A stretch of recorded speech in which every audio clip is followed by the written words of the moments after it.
చేస్తున్న ప్రతి బిడ్డను దీవించండి తండ్రి. కొంతమంది అయితే తన జ్ఞానాన్ని, తన బలాన్ని, తన సమయాన్ని, అయ్యా ధనాన్ని అయ్యా నీ కొరకు హెచ్చించారో ప్రభు, వాడారు నాయన.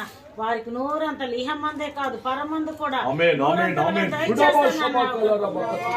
మీరే కార్యం జరిగించండి తండ్రి. నీ స్తోత్రం. దాసుని ద్వారా ఇవన్నీ నాయన అయ్యా మరి పనులన్నీ జరుగుతుండగా దీవించి ఆశీర్వదించి ఇది నాయన నీ కొరకు నాయన ప్రతిష్ఠించుతున్నామయ్యా. దీంట్లోకి వెళ్తున్న వారు వస్తున్న వారు కూడా అయ్యా ఆరోగ్యంగా ఉండాలి.